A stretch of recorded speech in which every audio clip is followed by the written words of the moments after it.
I el mateix ha passat al Consell Comarcal, amb una conseqüència dramàtica també, que han estat els acomiadaments, o que seran els acomiadaments, però ha estat el mateix esquema: xantatge, desinformació i enfrontament entre treballadors i treballadores. Al Consell Comarcal portem més d'un any i mig amb l'amenaça sobre la taula que s'acomiadaran treballadors, sense tenir la valentia política de concretar-ho durant un any i mig. Algú es pot imaginar què significa per una institució, per una empresa, per un col·lectiu, tenir l'amenaça perpètua al damunt, no? Cada dia que vas a treballar, que pot ser un acomiadat?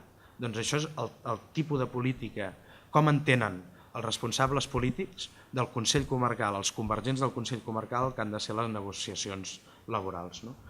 Un any i mig amenaçant que s'hauria d'acomiadar a gent.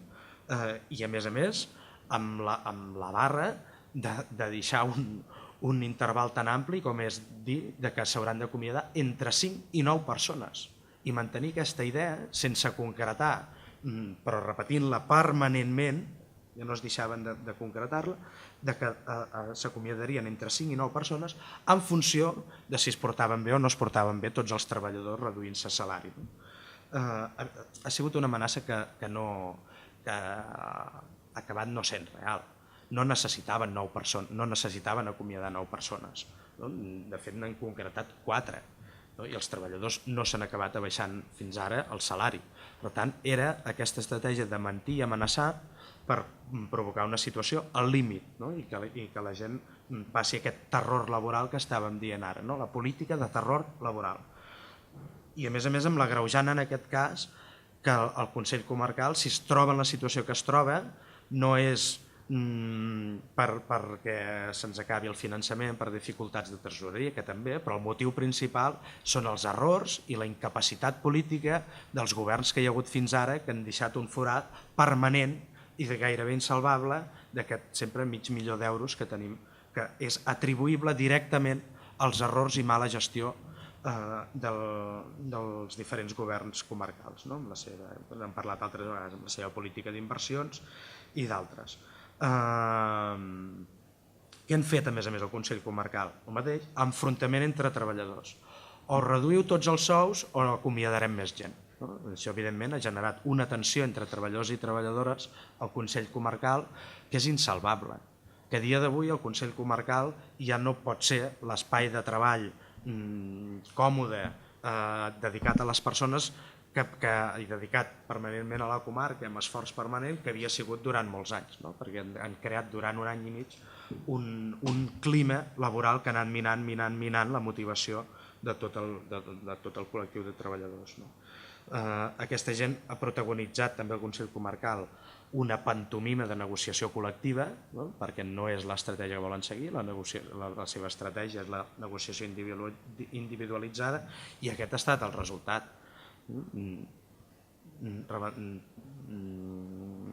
Despreciar la negociació col·lectiva, no posar-hi cap interès, fer veure que la mantenien quan era mentida i no hi havia cap intenció d'aconseguir res per aquí, i demà presenten al ple l'aprovació d'una modificació de plantilla amb la seva majoria absoluta que els permet amortitzar 4 places i van anar treballant amb acords individuals sota amenaça als treballadors. Quan parlo d'amenaça vull dir, evidentment no és de cap matón que arriba allí i li diu a un treballador fes això o no sé què, sinó que és, mira, o et redueixes la jornada i el sou o potser t'acomiadarem. I això han estat pràctiques habituals al Consell Comarcal. O redueixes la jornada o potser o reduïu la jornada aquest grup de treballadors o potser haurem d'acomiadar algú de vosaltres. Això és indecent que s'estigui produint l'any 2013, que els responsables polítics del Consell Comarcal estiguin amenaçant a la gent i enfrontant-los d'aquesta manera i a més atribuint-los als treballadors una responsabilitat que no tenen. De dir, poseu-se d'acord, reduir-se el salari, reduir-se la jornada, perquè si no algú de vosaltres, i no us podem dir qui, anirà al carrer. Aquesta ha sigut la pràctica que ells han fet servir. Per tant, no ens queda altre remei que denunciar-ho i de dir que aquesta immoralitat no és digna dels representants polítics. En definitiva, el resultat del Consell són 9 persones que ja no hi són o no hi seran, treballant al Consell. Són 4 acomiadaments, 5 no renovacions en aquest temps, un altre ajust pendent que estan acabant de negociar i 2 acords més de reducció de jornada. Tot això sense que hi hagi hagut ni un sol representant polític al Consell Comarcal que hagi sortit a demanar perdó per la seva mala gestió, ja no a la ciutadania, sinó a aquests treballadors a qui se'ls està passant la responsabilitat dels mals números del Consell Comarcal. I a més tot això en un ambient de desinformació absoluta. Aquí no se sap els criteris que fan servir per acomiadar les persones ni per eliminar serveis, perquè aquí sí que hi ha eliminació de serveis directa i inqüestionable.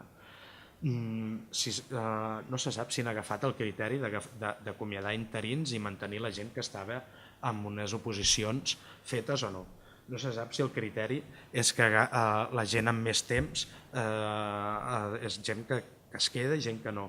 Si el criteri és l'anul·lació de convenis amb la Generalitat, per tant, quan han anul·lat un conveni que no n'han anul·lat cap, s'acomiada la persona que estava fent aquella tasca.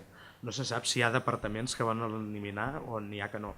No se sap i bàsicament dona la sensació que hi ha hagut una arbitrarietat a l'hora d'acomiadar que no entenem o fins i tot preferiríem no voler entendre els criteris que s'ha escollit per acomiadar les persones que en aquests moments tenen l'acomiadament sobre la taula. I en aquest cas és especialment greu perquè ens carreguem serveis. Es carreguen 2 tècnics mancomunats que treballaven les polítiques de joventuts comarcals, que aquesta era una línia que com a comarca hi havíem apostat clarament i que la Generalitat segueix apostant i la resta de comarques, tenir tècnics mancomunats que fan un servei comú i cohesionat per tota la comarca i a més eliminar el tècnic de polítiques actives d'ocupació, que també era un dels sectors on es feia política comarcal. En aquests moments de política comarcal al Consell Comarcal queda ben just turisme. La resta són prestació de serveis directe als municipis i per tant amb la seva política ens estem carregant les polítiques comarcals i la comarca. Amb l'agreujant que aquesta gent que acomiadarem venien subvencionats. I això només vol dir una cosa, que no generarem estalvi amb els acomiadaments o que en generarem molt poc. La major part del cost salarial d'aquestes persones que acomiadarem venien subvencionades i financiades per la Generalitat. Per tant, fan un discurs a més enganyós i de desinformació, que l'acomiadament genera un estalvi imprescindible pel Consell. Aquest estalvi és menor. S'acomiaden 4 persones amb la proposta que tenim sobre la taula i es generarà un estalvi aproximat de 50.000 euros. 50.000 euros és el preu moral d'acomiadar, enviar 4 persones a l'atur i per tant 4 persones amb un risc de pobresa i d'exclusió tal com està la situació d'atur en aquests moments. Per tant, els hi volem dir a la cara i els hi direm, i ho diem avui i ho direm demà, que el seu límit moral, el seu llindar moral són 50.000 euros. 50.000 euros. Hem de començar a dir les coses pel seu nom. Això no són acomiadaments amb un criteri d'estalvi econòmic, perquè no és veritat que l'aconseguirem amb aquests acomiadaments, perquè venen subvencionats i a més haurem de pagar indemnitzacions, en alguns casos que hi ha sobre la taula. Són acomiadaments ideològics. Convergència i Unió està aprimant l'administració, està transformant els consells comarcals, els està traient tota la seva capacitat de fer política comarcal. Per tant, són acomiadaments ideològics i són canvis de cromos amb valls. I són negociacions que mantenen d'amagat i que els grups de l'oposició ni sabem de com configurar el servei de polítiques actives d'ocupació entre Valls i comarca i com Valls s'acaba aprofitant d'una comarca i les coses les hem de dir pel seu nom. No és una relació d'igual a igual entre el Consell Comarcal i l'Ajuntament de Valls. Aquí estan negociant com s'ajuntaran serveis, cosa que ens sembla molt bé, però clar, aquí el gran damnificat sempre és la comarca, que sembla que Convergència hagi deixat de creure en ella. Per tant, la denúncia de que juguen amb la gent en aquest sentit. I juguen amb la gent al Pius Hospital, i sembla que no els importin, juguen amb la gent a la residència del camp i al Consell Comarcal.